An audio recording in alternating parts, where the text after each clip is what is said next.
Hi friends, welcome to Bhupalpally Swapna YouTube channel. Friends, ఈరోజు అయితే నేను ఉల్లిగడ్డ అండ్ ఎండు రొయ్యల కర్రీ అయితే చేసి చూపించబోతున్నాను ఫ్రెండ్స్.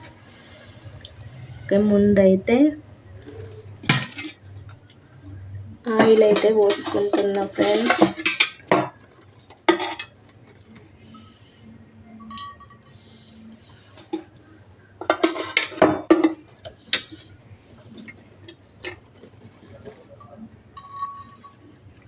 ఆయిల్ అయితే పోసుకున్నాను. నూనె అయితే వేడైంది. ఇప్పుడైతే దీంట్లోకి ఉల్లిగడ్డ అండ్ పచ్చిమిర్చి అయితే వేసుకుంటున్నాను.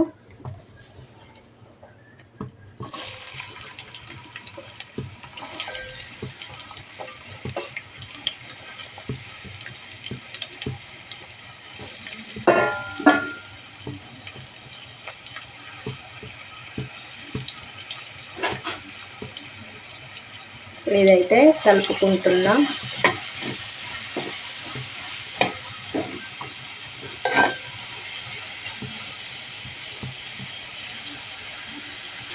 ఇదైతే ఇప్పుడు మంచిగా మగ్గాలి. నూనెలో గోల్డెన్ కలర్లోకి వచ్చేదాకా అయితే వేపుకోవాలి ఫ్రెండ్స్.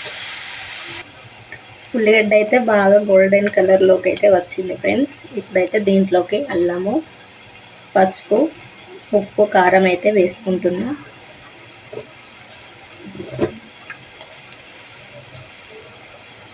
అల్లం,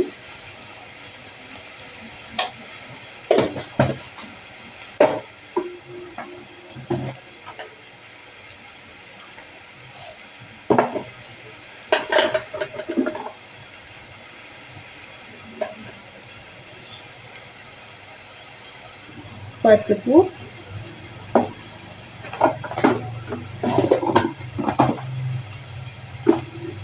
అయితే అల్లం పసుపు అయితే వేసుకున్నా ఫ్రెండ్స్. ఇప్పుడైతే కలుపుకుంటున్నా.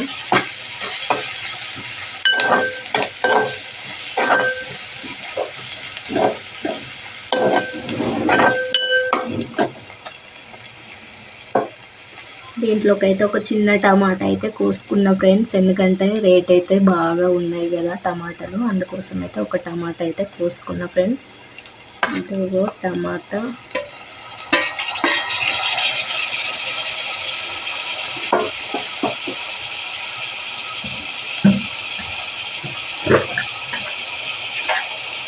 కొంచెం ఉప్పు,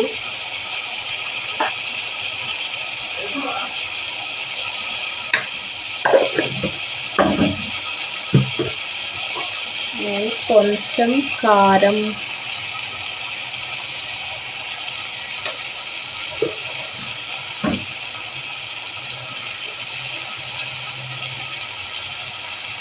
ఇప్పుడైతే దీన్ని కలుపుకుంటున్నా ఫ్రెండ్స్.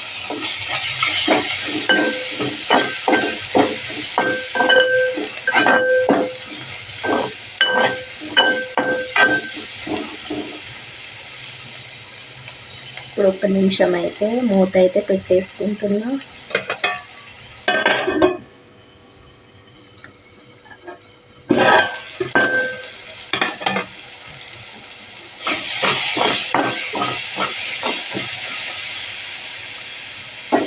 ఇప్పుడైతే దీంట్లోకి రొయ్యలు అయితే వేసుకుంటున్నా ఫ్రెండ్స్.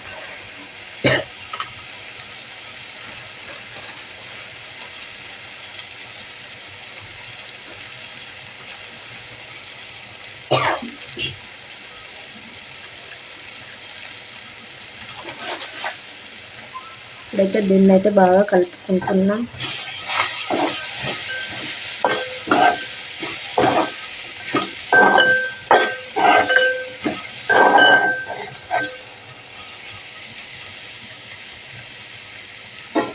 ఇప్పుడైతే దీన్నే ఒక 2 నిమిషాలు అయితే మూత పెట్టేసుకుంటున్నాం.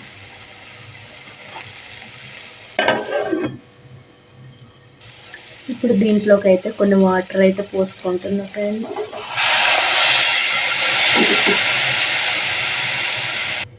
ఇప్పుడు వాటర్ అయితే పోసుకున్నా. దీంట్లో అయితే కొంచెం గరం మసాలా అండ్ ధనియాల పొడి అయితే వేసుకుంటున్నా.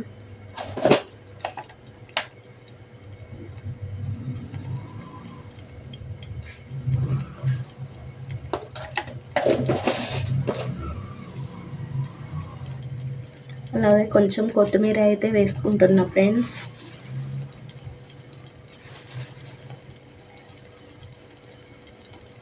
ఇప్పుడైతే దీన్ని కొంచెం దగ్గరకు వచ్చేసాక అయితే ఉంచుకోవాలి. ఫైనలీ రొయ్యల కూర అయితే రెడీ అయిపోయింది ఫ్రెండ్స్. వాటర్ అయితే ఎందుకు పోసుకున్నా అంటే, వాటర్ పోసుకుంటే ఈ రొయ్యల కూర అయితే రెడీ అయిపోయింది ఫ్రెండ్స్. ఇంట్లోకి వాటర్ ఎందుకు పోసుకున్నా అంటే, వాటర్ అనేటి ఈ రొయ్యలకైతే పీల్చుకుంటుందని. రొయ్యల కూర అయితే రెడీ అయిపోయింది ఫ్రెండ్స్. ఓకేనా ఫ్రెండ్స్, ఎలా ఉంది మా రొయ్యల కర్రీ? ఇది కూడా ఒకసారి ట్రై చేయండి ఫ్రెండ్స్, చాలా బాగుంటుంది. మా వీడియో కనుక నచ్చినట్లయితే like, share and subscribe friends. Okay, bye.